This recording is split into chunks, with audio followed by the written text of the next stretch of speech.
Han en vinnande vänjare. Han är först danska kvinnohoppet på Tindarna i olympiska lekon och i Europamästerskapet. Men han stod inte främst i kön utan nya vänjare skulle finnas i landslig efter Ulrik Wilbäck. Vänjare blev spurt först men Anje Tordi efter ett land att giver och så tackar han till. Ursluten var ovant att gå. Detta vikskiftet vid Janne Färjan och arbetar samman vid förskolan handbollen och nu kommer Björn välkommen hit och live. Välkommen Jan Pytlik. Välkommen. Tak skal du have. Jan, hvad er det bedste ved at vinde? Det bedste ved at vinde? Jamen det er det der med, at når man står med sejren, så kan man se tilbage på et stykke arbejde, man har gjort, hvor at man har fået et hold til at fungere, og man har nået nogle mål sammen som hold. Det synes jeg, det er det bedste. Udover selvfølgelig det der med, at det også giver nogle gode følelser i kroppen. Og hvad er det, som du hader ved at tabe?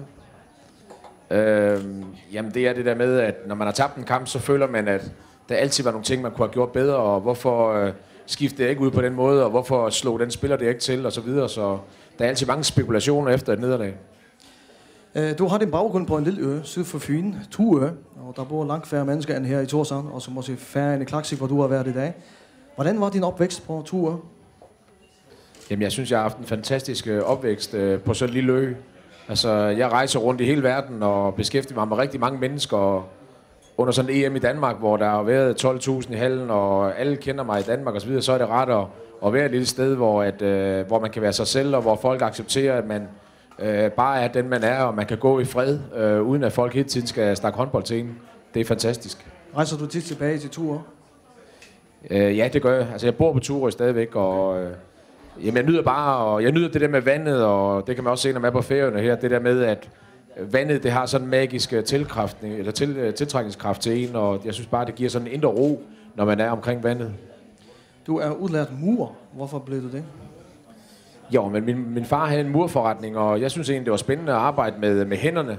Jeg var ikke så meget sådan for de boglige ting, og jeg kunne egentlig godt tænke mig sådan at blive noget med hænderne, men i en meget ung alder, der gik jeg i stykker med min skulder, rev min højre skulder i stykker, og så kunne jeg ikke rigtig tåle at være murer mere, så begyndte jeg så at træne håndbold. Ja, hvordan gik det? Du startede tidligere som træner. Jeg startede som fuldtidstræner, da jeg var 23 år, og overtog GOG's damer, som på daværende tidspunkt var det bedste hold i Danmark. Og så har jeg egentlig været fuldtidstræner, og siden som 30-årig overtog jeg damelandsholdet, så jeg har sådan egentlig været meget tidlig på den igennem min karriere.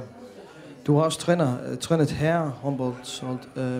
Hvorfor skiftede du igen til damehåndbold? Jeg startede med at træne damer, som sagt som 23-årig, og kunne egentlig godt lide at arbejde med damerne. Trænede det i 4 år. Så kom jeg 2 år til Esbjerg og trænede herrene derovre. Kom tilbage og trænede GOGs her i 1 år, og så blev det damelandsholdet. Og det var egentlig fordi, at nu kom tilbuddet omkring damelandsholdet, og så synes jeg, det var spændende at komme til at træne det stærkeste hold og ens eget nation. Det synes jeg var en helt fantastisk spændende opgave. Det var i 1998, at du blev træner for damelandsholdet, men du blev lidt overset i første omgang. Hvordan oplevede du det? Jamen, jeg tror, der var mange om budet, og man kan sige, at Ulrik Wilbæk trænede jo holdet op til og havde gjort det rigtig godt, og så var der mange emner på banen, og da så forbundet ringede til mig og spurgte, om jeg var interesseret, så sagde jeg nej tak til at starte med, for jeg synes, det virkede sådan uoverskueligt. Det der med, at de både var olympiske mestre, og de var europamestre, og de var verdensmestre, og det kunne reelt kun gå en vej, og det var ned ad bakke. Derfor sagde jeg nej tak til at starte med, men så kontaktede forbundet mig igen, og så blev vi enige om, at vi skulle prøve det af, og det er jeg selvfølgelig glad for i dag.